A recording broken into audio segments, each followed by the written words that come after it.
Before I had started with the Krofts, went to work for the Krofts, I had a long career, and I had a lot of exciting times, and I don't know if anything was exciting is when I finally met the Krofts and worked with them. But way back when I came out here to West Coast, I started out with Bob Hope, and I was with him for many years, and then I was with a lot of comedians, all the comedians around. And then I went on to sitcoms.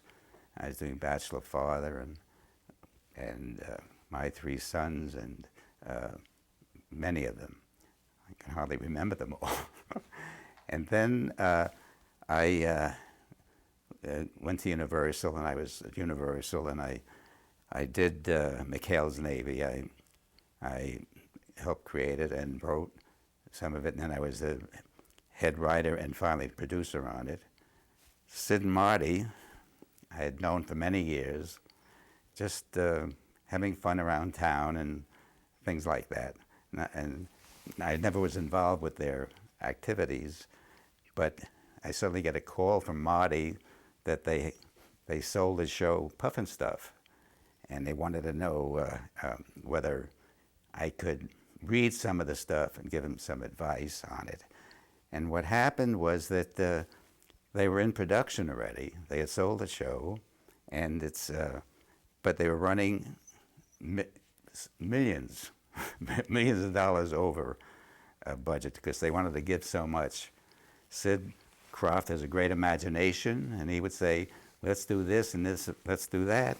And Marty was the practical one. He would say, wait a minute, but between them they ran way over budget. They didn't know what to do, and they had 13 scripts they were filming. And they asked me to read them and give an opinion on it. So I did. I said, they're huge. The scripts are, they should be movies, each one, not a half-hour Saturday morning show. So anyway, I read them and all that, and Marty says, well, can you work for us, like half a day and work on it? And I said, okay. I was doing a pilot, so I started working on that. And then it got more involved, because when I took the scripts, there was so much content in them that and production values that's why they were running so far over budget. So I showed how they have to cut it way down and do all of that kind of repair work. The laugh track was a big debate. They didn't think they wanted to do it, but my experience in nighttime is, nighttime started using laugh tracks, and it becomes a trap. Because if you're watching a show and a big laughs every time with a laugh track, and then you see a show that's funny and no laughs, because there's no audience, the laughs are at home, it's a handicap. So I convinced them of that, good or bad. The Bugaloos was really a kind of a different concept of, I know Sid and Marty wanted to do something with music. They loved music, and they had, some song ideas, and they came up with this idea of going to England and finding four, the Beatles had been popular, and why not build on that? So there were four, they went to London, and I went with them on that and helped pick out some of these kids. It was like today we have American Idol. It was really an early American Idol, and they picked out four. There was a lovely girl and two Cockney boys and a straight boy, I guess you would call him.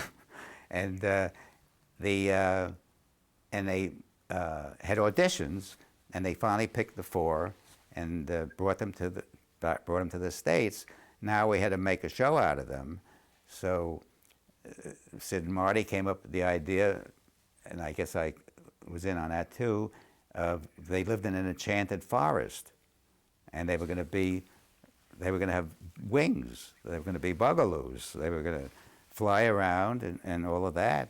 And we had to add some comedy to the Bugaloos. So we came up with our soon to be multifaceted Billy Barty. And he's a wonderful little man, and he's a terrific actor and performer and all of that stuff. And he's small. And we created a character called Sparky, and he was a lightning bug.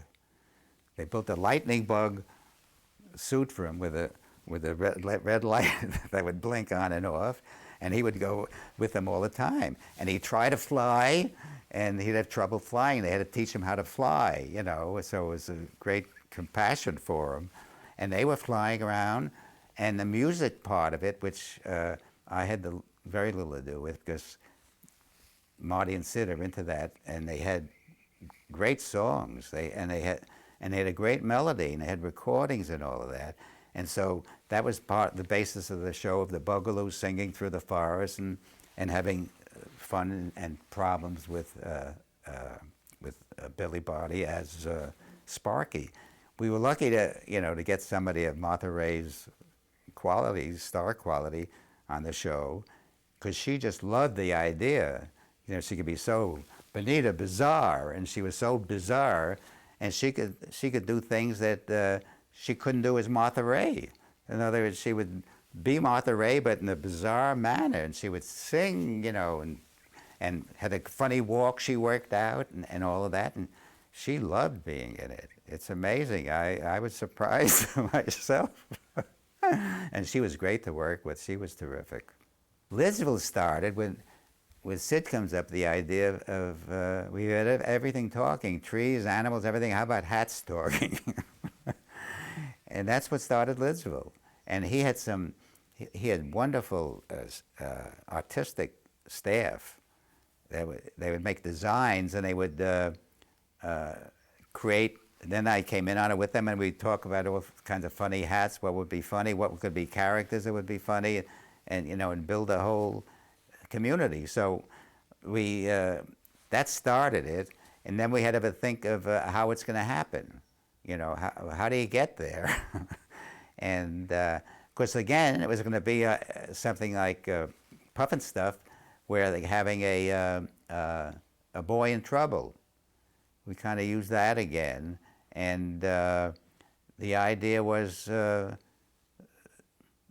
suddenly worked out. Hats, and what magicians have hats, you know, and how about a big hat that this kid falls into? And suddenly, you know, that became a thing. They built this big hat, and there's this boy is having problems, and so when he gets curious about this big hat, and he looks and he whoa, and he falls in, and he comes in, and there's Lidsville. Well, the hats are talking. There's a nurse hat taking and bringing him to, and the trick was to make the hat look like a person, and that's why the work in the shop, the Krofft shop, really was magnificent. I mean, this was some of their best work, and they had to be able to walk around and do things, and and have a mouth that talked. So they do lines, and that was the big challenge. And then to get a magician, and Charles Nelson Riley, my God, he was one of the funniest guys around, but yet he never was funnier than he was in Lidsville, even though he complained.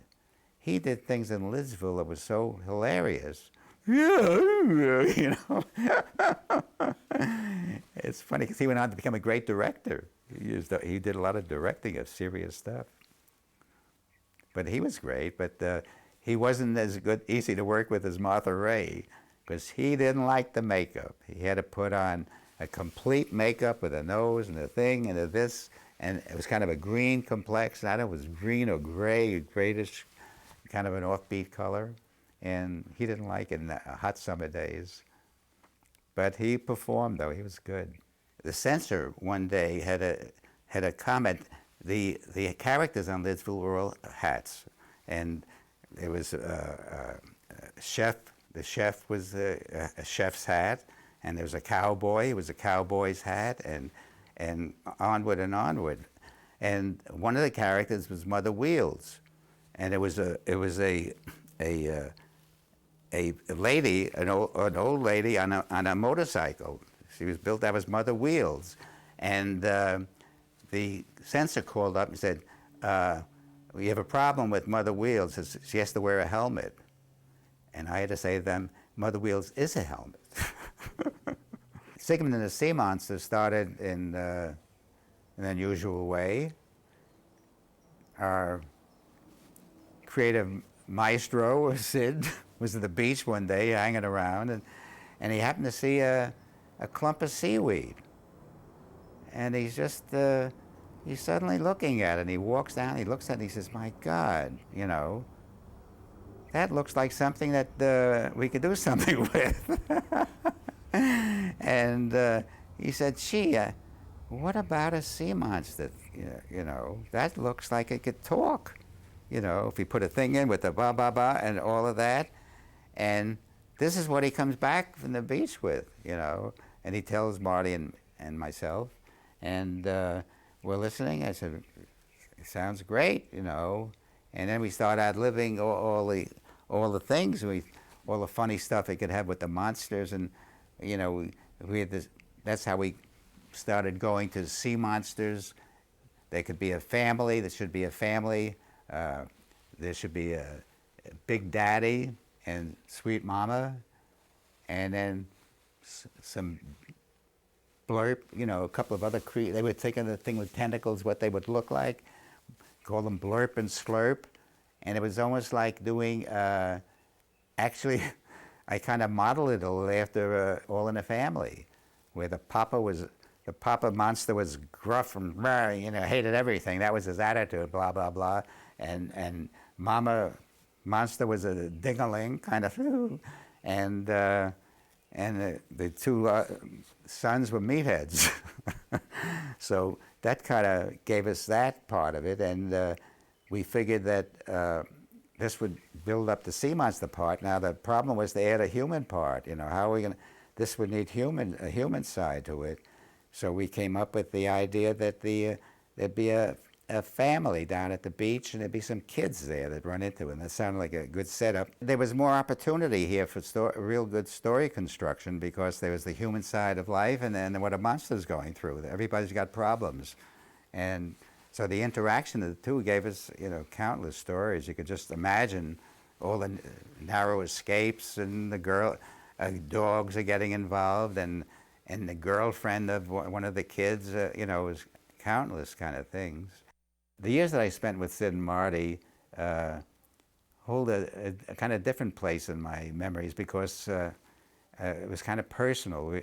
Here I was with two close friends going through these adventures, and we were flying to New York to sell shows and riding around in limos and doing everything on a budget which we didn't have, and to make it come out successfully. And it was the personal touch, because they're such great guys, and we had a real close life relationship with our families, and so they really bear a very important part in my thoughts of my writing life.